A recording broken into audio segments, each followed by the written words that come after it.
Students, good morning. आज हम शताब्दी क्लासेस में न्यूटन्स लॉ ऑफ मोशन के बारे में डिस्कस करना चाह रहे हैं। तो न्यूटन्स लॉ ऑफ मोशन में जो मेन कंटेंट होता है वो फोर्स ही होता है। ठीक है, बात कर रहे हैं न्यूटन्स लॉ ऑफ मोशन, मतलब मोशन से रिलेटेड न्यूटन का लॉ क्या है। जैसे सपोज कर लो, अगर कोई बॉडी यहाँ पर रखी हुई है, रेस्ट में है, और अगर हम चाह लें कि ये मूव करे तो क्या अपने आप से मूव करने लगेगा? नहीं मूव करेगा। इसके लिए हमें जो है क्या करना होगा, एक फिजिकल या कह लो किस तरह में एक फोर्स लगाना पड़ेगा, तभी फोर्स के डायरेक्शन में मूव करेगा। या कोई गाड़ी ऑलरेडी मूव कर रही है, उसको रोकना है तो भी हमें क्या करना पड़ेगा, फोर्स लगाना पड़ेगा। ठीक है, तो न्यूटन्स लॉ ऑफ मोशन में सबसे पहले हमें समझना पड़ेगा फोर्स होता क्या है। ठीक है, तो जैसे कोई गाड़ी है, जैसे कभी हम बता रहे हैं, अगर गाड़ी रेस्ट में है, मूव कराना है तो भी हमें फोर्स लगाना होगा। मूव कर रही है, उसको रोकना है तब भी फोर्स यूज करना पड़ेगा, अप्लाई करना पड़ेगा। किसी बॉडी की अगर शेप है या साइज है, उसको हमें चेंज करना, जैसे वायर है, अब उसके लेंथ को हम अगर इंक्रीज करना चाहें, सीरीज बात है, वायर को क्या करना होगा, खींचना पड़ेगा, फोर्स लगाना पड़ेगा।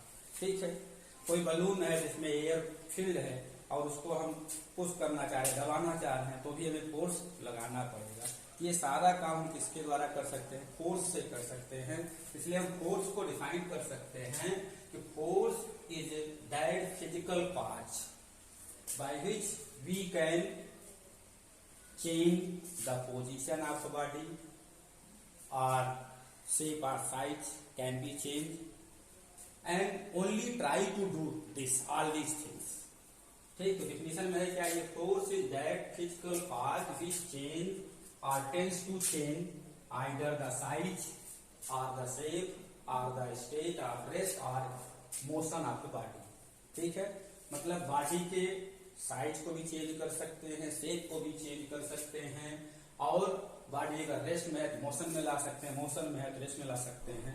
ये सारी चीजें हम जिस फिजिकल कॉजेज से करते हैं, उस फिजिकल कॉज को ही हम क्या कहते हैं, फोर्स कहते हैं। ओके, और देखो type of force, mainly there are two type of the force होता है। एक हमारा फोर्स होगा कॉन्टैक्ट फोर्स और दूसरा होता है नॉन कॉन्टैक्ट फोर्स। ठीक है, कॉन्टैक्ट फोर्स और नॉन कॉन्टैक्ट फोर्स होता है। अब देखो कॉन्टैक्ट फोर्स क्या होगा। कॉन्टैक्ट फोर्स के लिए जिस बॉडी पर हमें फोर्स अप्लाई करना पड़ता है, उसके फिजिकली डायरेक्टली उस पर फिजिकली कॉन्टैक्ट में हमें जो है बॉडी को रखना पड़ता है। इसका डेफिनेशन क्या है, the force which are applied on body by making a physical contact with them are called as the contact force. ठीक है, जैसे यहाँ पर हम कोई बॉक्स रखे हुए हैं और बॉक्स को क्या करें, हाथ से पुल करें या पुश करें, तो यहाँ पर हमारे हाथ का, हैंड का डायरेक्ट कॉन्टैक्ट है बॉक्स से। ठीक है, जिस समय हम जो ये फोर्स अप्लाई कर रहे हैं, इसको हम क्या कहेंगे, कॉन्टैक्ट फोर्स कहेंगे। ठीक है, जैसे अब कह लो कोई बॉल है, मूव कर रही है, या कोई व्हीकल है मूव कर रहा है, उसको हमें रोकना है, तो रोकने के लिए हमें ब्रेक लगाना पड़ेगा। तो ब्रेक क्या है, एक तरीके का फोर्स ही होता है। ठीक है, जिससे हमारी जो है व्हीकल्स रुक जाती है। ये भी एक तरीके क्या हुआ, हमारा कॉन्टैक्ट फोर्स है। There are numbers of contact force होता है, जैसा कि यहाँ पर हमने एग्जाम्पल में लिया है। फ्रिक्शन फोर्स फर्स्ट टाइप का हमारा जो है कॉन्टैक्ट फोर्स जो है, that be friction force. Second type का normal reaction force, tension force और स्प्रिंग फोर्स और कॉलिजन फोर्स। जब दो बॉडी कॉलिजन करते हैं तो भी एक दूसरे पर फोर्स अप्लाई करते हैं। और दूसरा फोर्स, दूसरे टाइप का फोर्स जो है नॉन कॉन्टैक्ट फोर्स। ऐसे फोर्स जो हम किसी बॉडी पर अप्लाई तो करते हैं, बट जो फोर्स अप्लाई कर रहा है और जिस बॉडी पर फोर्स अप्लाई हो रहा है, उसमें कोई डायरेक्ट कॉन्टैक्ट नहीं होता है। जैसे सपोज कर लो यही हमारा बॉक्स है और इसको हम पुल करें विद द हेल्प ऑफ कह लो मैग्नेट। मैग्नेट के हेल्प से इसको अगर हम क्या करें अपनी तरफ खींचे, यहाँ मैग्नेट रख दे, मैग्नेट इसको क्या करेगा, अट्रैक्ट करेगा। बट मैग्नेट और उसके बीच में कोई डायरेक्ट कॉन्टैक्ट नहीं है, तो ये हमारा क्या होगा, नॉन कॉन्टैक्ट फोर्स होगा।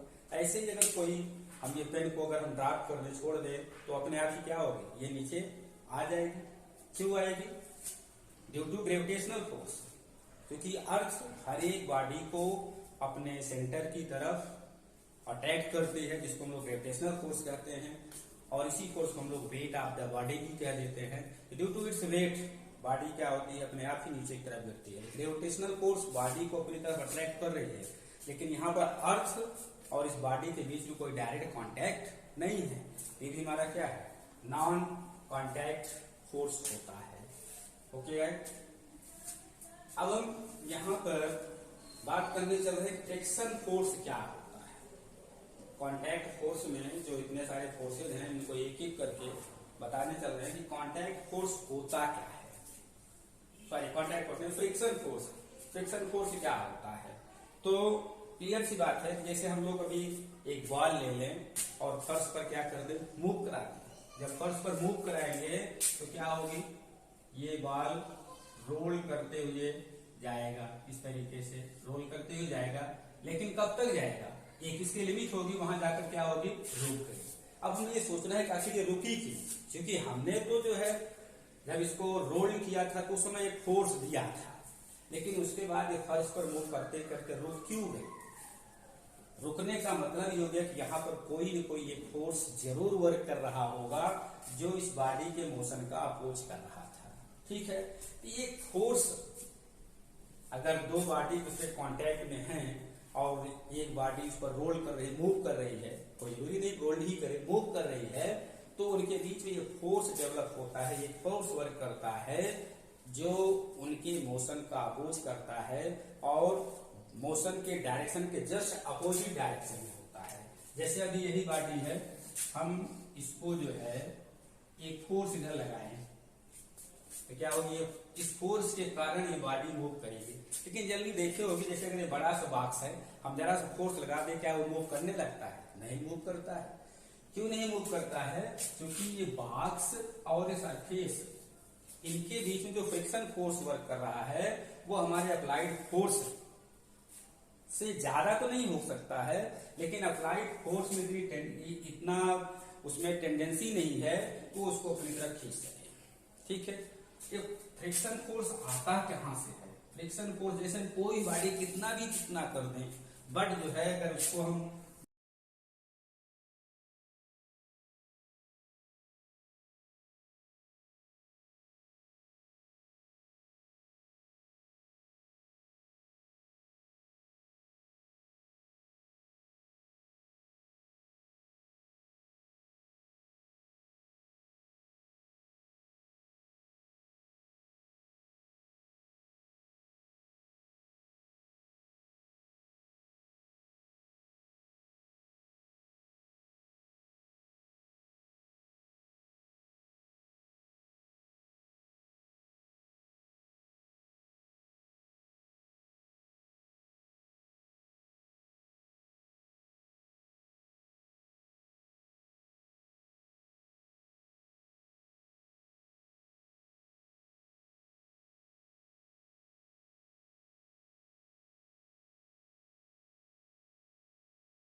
नेक्स्ट एग्जाम्पल है force exerted by a spring force. Spring it is a type of contact force. ये भी एक तरीके का हमारा क्या है, कॉन्टैक्ट फोर्स है। जैसे हम यहाँ पर एक स्प्रिंग ले लेते हैं, चलो ये स्प्रिंग है। अब इस स्प्रिंग को अगर हम क्या करें, स्क्वीज करके स्ट्रेच करें, जब स्ट्रेच करेंगे तो हमें एक फोर्स लगाना पड़ेगा। ये फोर्स क्यों लगाना पड़ेगा, क्योंकि जब हम इसको स्ट्रेच करेंगे तो स्प्रिंग जो है क्या वो कंप्रेस होना चाहेगी। ठीक है, मतलब स्प्रिंग खुद एक फोर्स एडजस्ट करेगी और उसका डायरेक्शन अगर हम फोर्स इधर लगा रहे हैं, अप्लाइड फोर्स इधर लगा रहे हैं, तो स्प्रिंग फोर्स जो वर्क करेगा या टेस्ट कर लो, स्प्रिंग फोर्स जो वर्क करेगा वो अंदर की तरफ वर्क करने लगेगा। ठीक है, और जो स्प्रिंग फोर्स होता है वो Fs इक्वल टू माइनस के एक्स के इक्वल होता है, जहाँ x क्या है, x जो होता है change in length of the spring. ठीक है, और के जो होता है इसको हम लोग स्प्रिंग कांस्टेंट कहते हैं। ऐसे ही जब हम स्प्रिंग को कंप्रेस करेंगे तो स्प्रिंग खुद एक फोर्स अप्लाई करेगी इन आउटवर्ड डायरेक्शन में, जिससे जो है स्प्रिंग अपने इनिशियल पोजीशन में आने का कोशिश करेगी, ट्राई करेगी। ठीक है, इस तरीके से ये जो स्प्रिंग फोर्स है तभी जो है वर्क करता है जब हम इसको कंप्रेस करें या स्ट्रेच करें। ठीक है, ये भी एक तरीके का हमारा क्या हो गया, कॉन्टैक्ट फोर्स हो गया। ठीक है, नेक्स्ट है force adjusted during the collision. अगर कोई दो पार्टी है एक दूसरे से आकर के कोलिजन करती हैं तो कोलिजन करने में भी वो भी क्या करते हैं, एक दूसरे के ऊपर फोर्स एडजस्ट करते हैं, प्रोड्यूस करते हैं, अप्लाई करती हैं। इस फोर्स को हम लोग क्या कहते हैं, कोलिजन फोर्स कहते हैं। जैसे सपोज कर लो एक बॉडी ये हमारा ए है, दूसरी बॉडी बी है। जब ये एक दूसरे से कोलिजन करेंगी, इस तरीके से जब ये कोलिजन करेंगे तो ए बी पर फोर्स अप्लाई करेगा, बी ए पर फोर्स अप्लाई करेगा।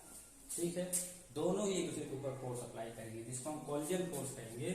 और इस फोर्स को हम कह सकते हैं क्या, F E B, force on A due to B. B के कोलिजन के कारण जो फोर्स लगा हुआ है वो एफ ए बी होगा, और इस पर जो फोर्स अप्लाई होगा उसको हम कह सकते हैं F B A, force on B due to A. और ये दोनों फोर्स इन मैग्नीट्यूड इक्वल होंगे बट डायरेक्शन में अपोजिट होंगे। ये भी क्या है, ये फोर्स तभी डेवलप होगा जब ये दोनों एक दूसरे के कांटेक्ट में आएंगे। अगर कांटेक्ट में जब तक नहीं आते, जब तक एक दूसरे मूव करते हुए दूर दूर है, तब तक तो कोई फोर्स वर्क नहीं कर रहा। अगर ये ना तो मैग्नेटाइट है और ना इस पर इलेक्ट्रिक चार्ज है, तो ये दूर दूर अगर रहेंगे तो इनके बीच में कोई फोर्स वर्क नहीं करेगा। लेकिन जैसे ही एक दूसरे के कांटेक्ट में आते हैं, दोनों ही एक दूसरे के ऊपर फोर्स अप्लाई करेंगे।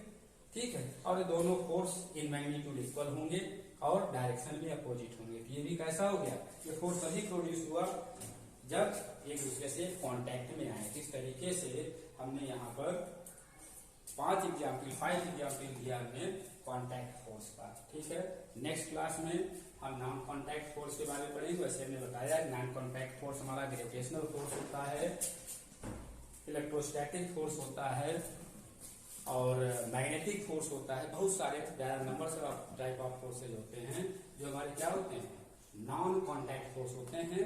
तो उनके बारे में नेक्स्ट क्लास में हम लोग देखेंगे।